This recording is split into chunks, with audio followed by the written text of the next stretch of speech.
No Oriente Médio, nós não vemos ainda uma ação conjunta para se derrubar a ação desses grupos extremistas. Então pode-se imaginar que essa crise vai perdurar por um tempo indeterminado.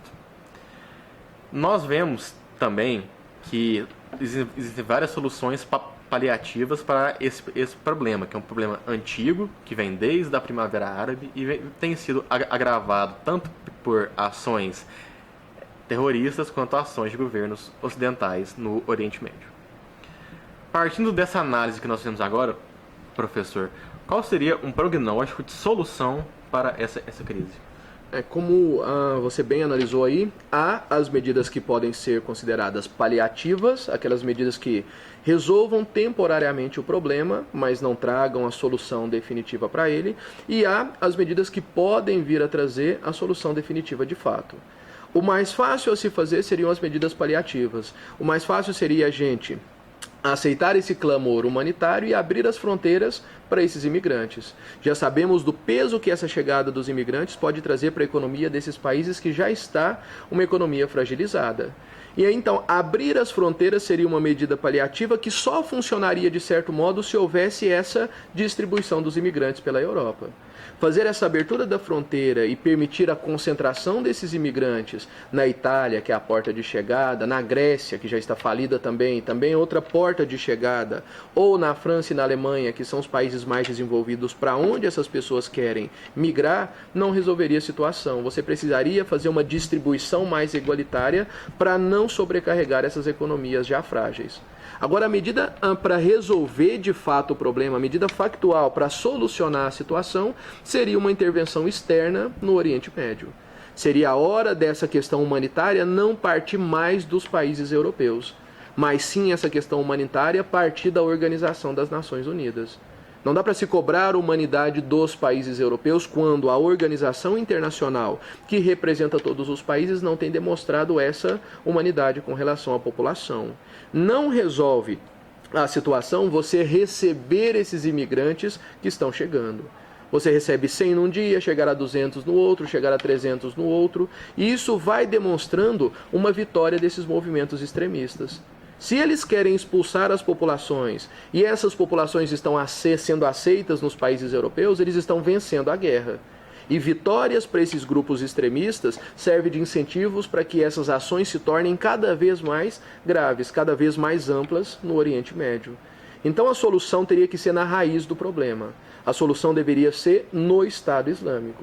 A solução agora teria que ser uma tentativa de se corrigir aquilo que não foi corrigido lá em 2013 na Síria, quando o Estado Islâmico surgiu.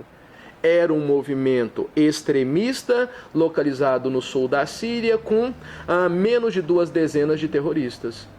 O mundo foi deixando esse movimento crescer, hoje já toma conta do sul da Síria, do norte do Iraque, já expandiu para o norte do continente africano, então está se tornando cada vez mais difícil. Quanto mais você abrir as fronteiras para esses imigrantes, embora isso humanamente ou humanitariamente pareça positivo, estrategicamente isso é muito ruim, porque a saída dos imigrantes libera mais território para esse Estado Islâmico. E liberando o território, eles terão cada vez mais acesso a campos de petróleo, mais acesso a dinheiro, e a tendência é que o movimento terrorista ou movimento extremista se torne cada vez mais forte. Seria a hora, talvez, do Conselho de Segurança agir, do Conselho de Segurança e a OTAN agirem no Oriente Médio e resolverem a situação do Estado Islâmico, resolverem a situação dessas perseguições religiosas que a gente tem. O grande ponto de interrogação que a gente tem que discutir nesse caso seria o quanto isso afetaria a economia dos países. Há de se lembrar que os grupos terroristas estão no Oriente Médio e o petróleo que sustenta o Ocidente também sai do Oriente Médio. De repente, essa ação poderia afetar o mercado de petróleo e afetar as economias desses países.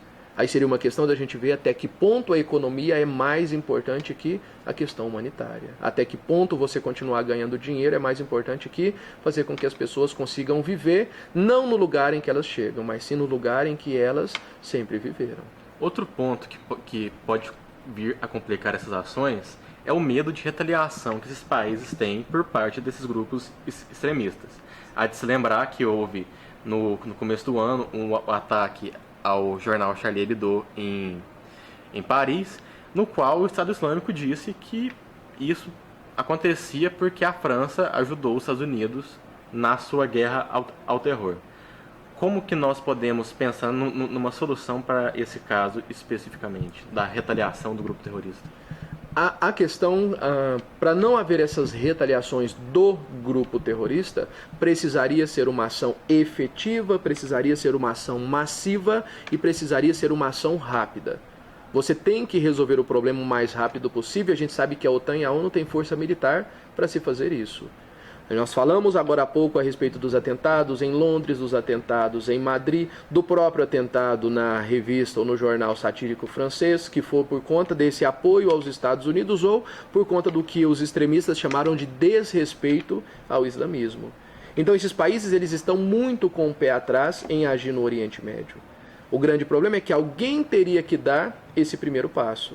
Alguém teria que dar esse primeiro passo para que a ONU e a OTAN intervenham nessas regiões.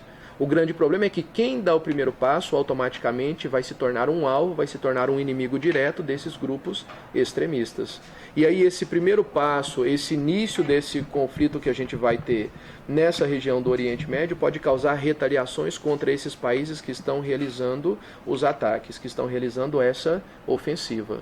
E aí a gente tem que tomar cuidado para fazer uma ação que seja rápida, eficaz e efetiva, para que não dê tempo desses grupos se reerguerem e atacarem novamente. Em resumo, é isso que a gente precisa saber sobre essas migrações e sobre todo o contexto geopolítico que está por trás disso.